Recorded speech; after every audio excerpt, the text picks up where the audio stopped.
Welcome back, and in this video I want to show you guys how to do a slightly more sophisticated importing of data into Python instead of manually typing your lists and arrays by hand. Right? So for example, if I have a list of data that is quite long, and this is perhaps positions and times of something that was accelerating in the lab, and I want to import this into Python and do a polynomial fit to it to determine the parameters of the coefficients. And of course you can do this in Excel. I can add trend lines, and obviously the linear equation here is not a good fit, so we would not want to accept that. And if I come back in here, an exponential, the best fit exponential trend is better, and the logarithmic trend is much worse.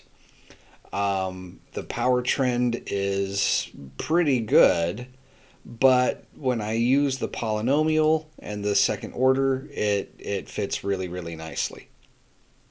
So how do you do this, right? How do you import this data into Python? So the first thing is we need to export this data into a file.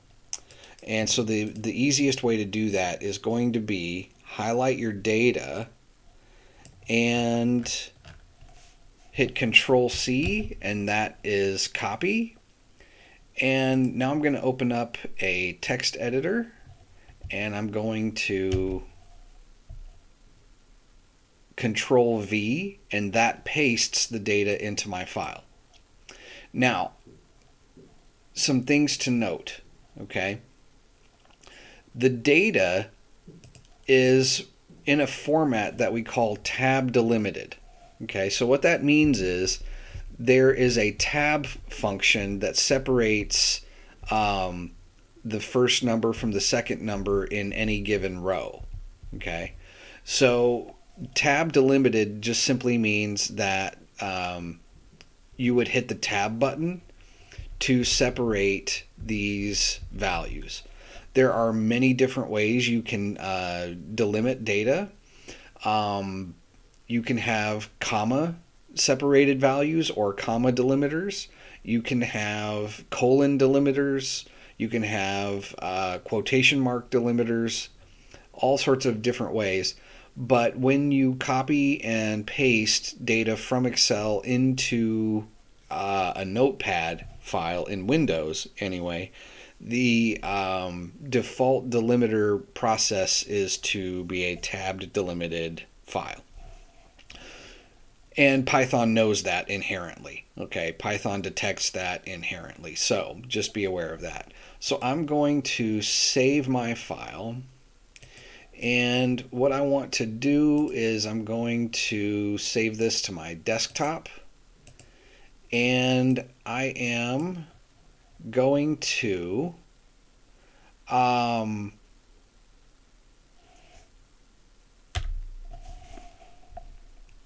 name this sample. Okay, sample.txt, whatever the case may be. So I save my data, and now I'm going to come back in here, and if you're using Python Baba, then what you want to do is use this button to upload a file. And so navigate to your where your file is and upload. Okay, and you'll notice that it is now in a separate tab, and you can come back here to your main tab, right? And so what you want to do at this point, the syntax, there's multiple ways, okay, to import the data in. There's multiple ways you can do this. But one of the simplest ways, okay, is to use the loadtxt function.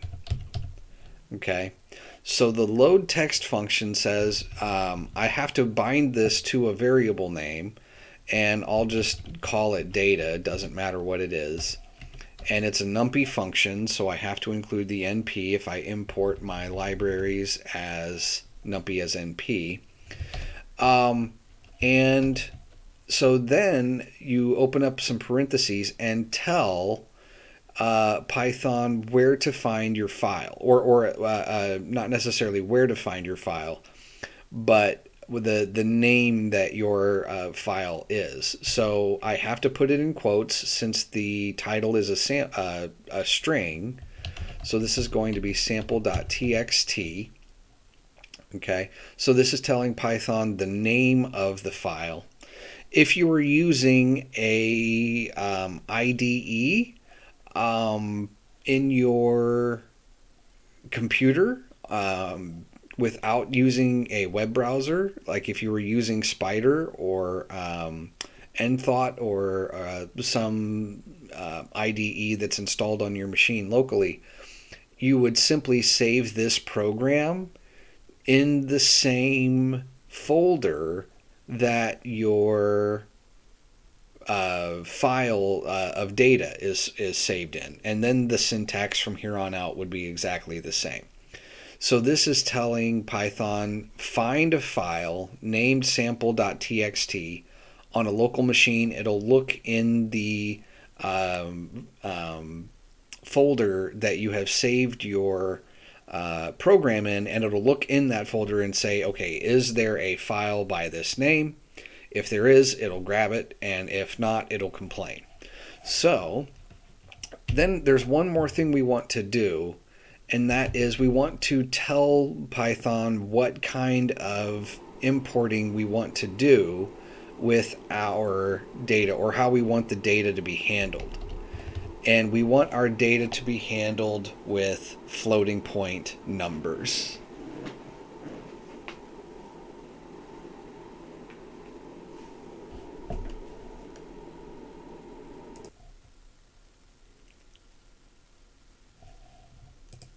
So this command is going to import our data, and we're going to call it data, right?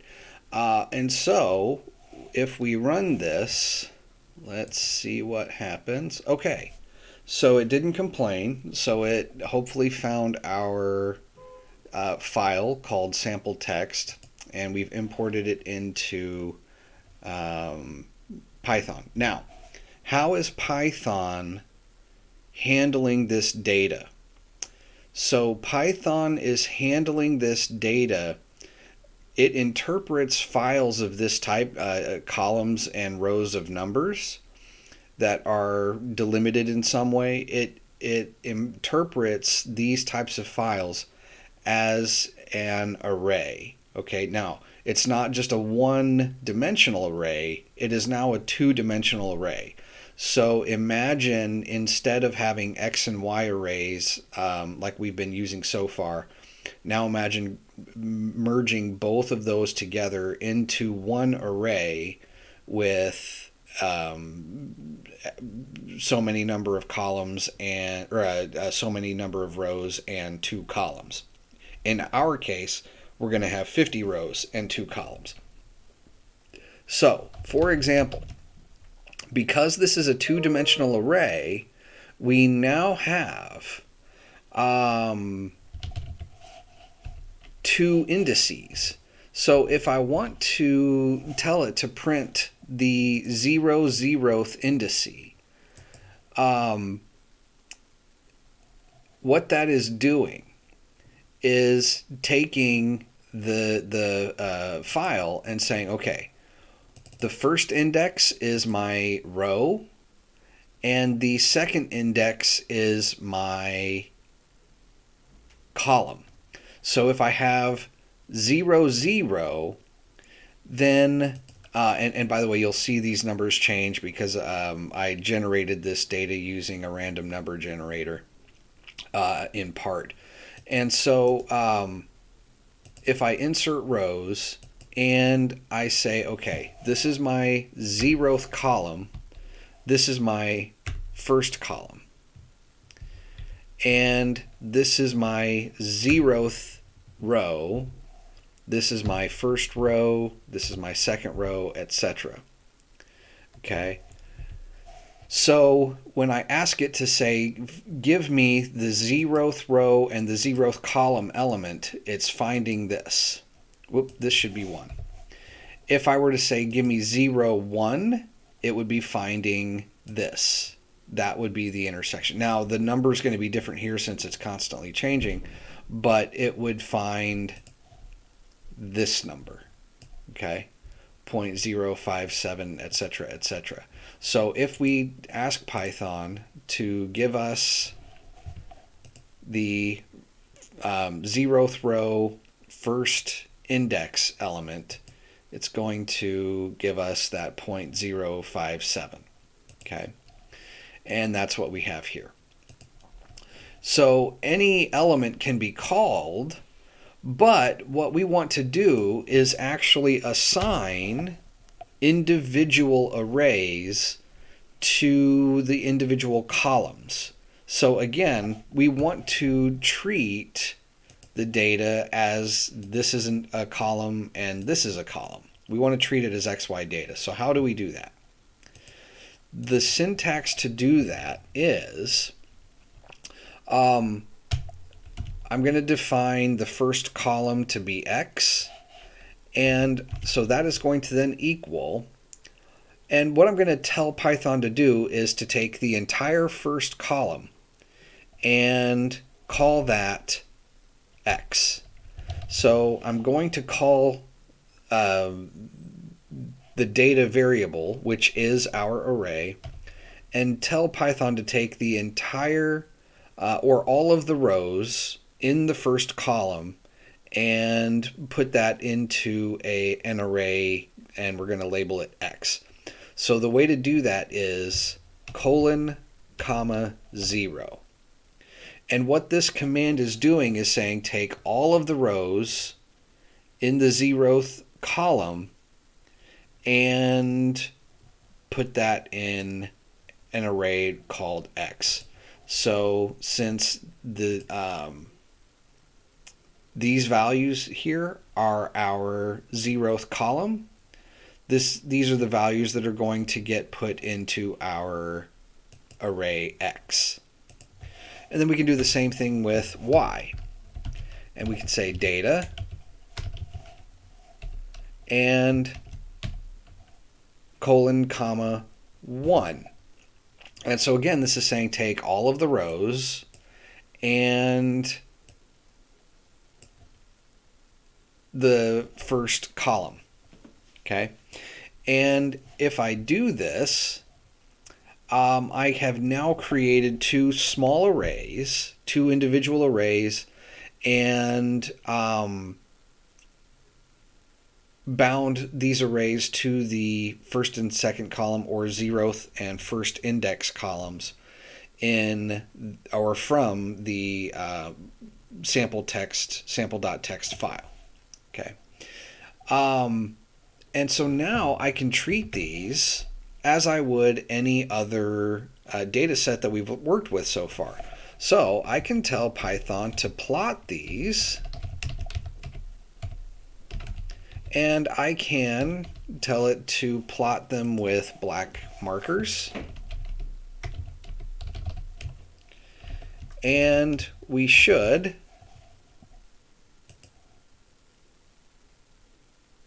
get a plot, and there we go. And if we wanted to, we could label these.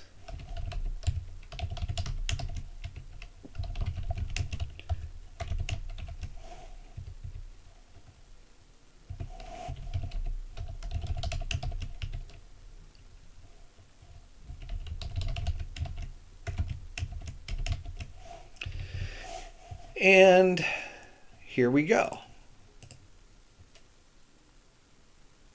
Okay.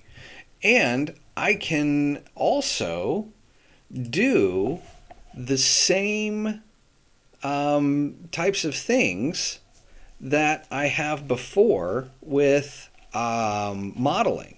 So what I can do, if I want to fit this with a polynomial, I can say, call it any variable you like. I usually use z, is equal to np.polyfit, and I'm going to fit the x and y data with a second order polynomial, and then I'm going to call a variable model. And again, the model is anything that you want to name it. You can name z and model anything you want. I just use them because they tell me what I'm doing, right? But the important thing is what happens on this side. And so my model is going to be the 0th element of the z polyfit function times x squared plus the first element from the z polyfit function times x plus the second element from the polyfit function. And I can then also plot this on the same graph, and I can see the results of the fit. And lo and behold, right? And if you wanted to, you could print out the results of z, and again, this will give you an array, and the first value is the quadratic coefficient, the second value is the linear coefficient, and the last is the intercept, right? So you've got this, and a couple of things to show you are, number one, I can adjust the marker size of my I can format my plots in really sophisticated ways. And one of the more interesting ways to do that is to adjust the marker size. So I can say marker size equals, and then I can specify whatever number I want. The bigger I specify this, the larger my points are going to be. So if I specify it to be 10, let's see what happens. And now my points are very, very thick, right? If you want to be goofy, you could make it 50, and now these are just going to be enormous, right? And I can specify them to be smaller if I wanted to, and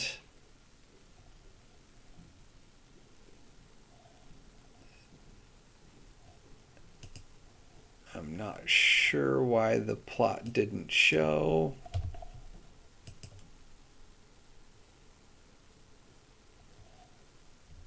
Not sure why the plot's not showing. What happens if we take this out? Huh.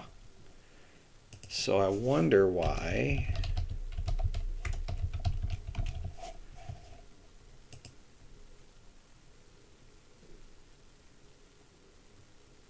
There we go. I don't know what was going on. But you can adjust your marker sizes. If you wanted to, you could adjust the thickness of the line from the model. And something else you can do is adjust your font size on your labels. And so if I do this, this should enlarge the label here. So if you have to use, or if you need to put this in, like, say, a lab report or something, you might want to adjust your font size to make the plots a little bit more readable. And so there are a number of ways you can format your plots. Okay, but this is how one of the basic ways that you can import text into Python and use numpy and use matplotlib to do some data analysis and graphing. So I hope that you have found this tutorial helpful, and we will talk to you in the next video.